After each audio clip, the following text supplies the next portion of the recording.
Hello, snowboarders of the internet. I'm your host, Avran LeFeber, and in this video we're going to review the Libtech Dagmar. This board is available in 4 sizes, 154, 157, 157 mid-wide, and 160.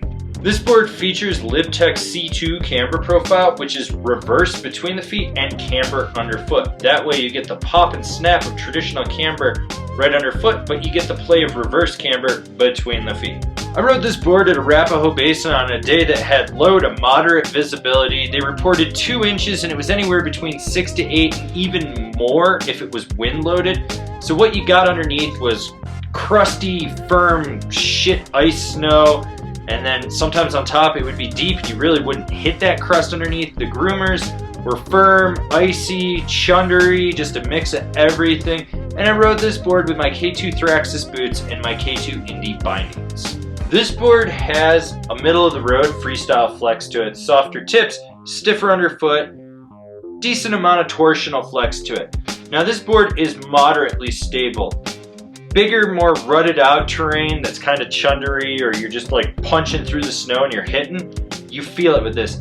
But it does a great job of dampening micro vibrations. You pretty much do not feel any of those. Even if there's a little flap in the tip or the tail, it doesn't resonate back underfoot. It does such a good job of absorbing micro vibrations. All the pop comes out of the C2 profile, so you do have to load it up a little bit just to get snap.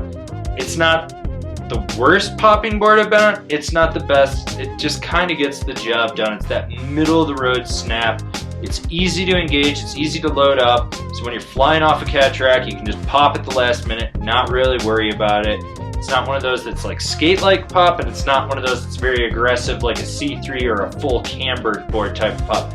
I did hit some small jumps with it, got the job done. I feel like this board could handle small to medium sized jumps, like probably 30-35 feet at the max. Once again, gets the job done, not mind-blowing, not lacking, it's just sort of there and does its thing. There's a sweet spot right outside the camber zone on this board that really lets you lock into butters and presses. You can just feel it engage, it locks in, it holds, you don't have to worry about it, and then it'll pop right back out just due to that C2 camber profile. It's got that snap where you want it right outside your foot but right inside the flex zone, so that way it'll pop when you're doing butters, jibs, doesn't matter, it locks in. I will say that if you get sideways on a rail, that reverse camber does not hug it as well as like a camber zone, so you end up sliding it a little bit more under the front or back foot. For me, it's always the front foot for some reason. But hey, that's kind of how it goes. Short, quick turns or long, hard, drawn out ones, this board's got you covered. It does rail a carve really well. It's very nimble edge to edge. You'll notice that right away. That magnet traction grips, it doesn't wash out. I did get this into some icy snow and it never like slid out on me. It never just, you know, bucked me. It just did what it needed to do. It grips, it rips, so you got that going on for you. Who's this board for? The all-mountain freestyle guy that wants a directional deck.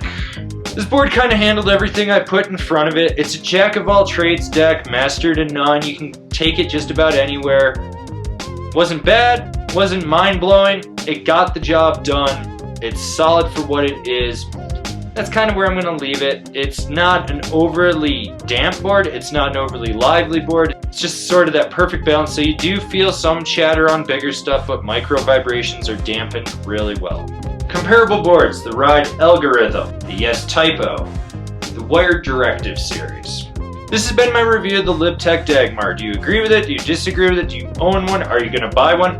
Leave me a comment down below. Let's have a conversation about this snowboard. If you're new here, remember to subscribe, click the bell, get those notifications. That way you're not missing any of the content we've got coming out for all you snowboarders of the internet. And if you'd really like to support us and you want to see us grow out our content offering and the snowboard network we're trying to build over here, swing on over to Angry Snowboarder VIP. I could tell you more here, but I've got a video over there.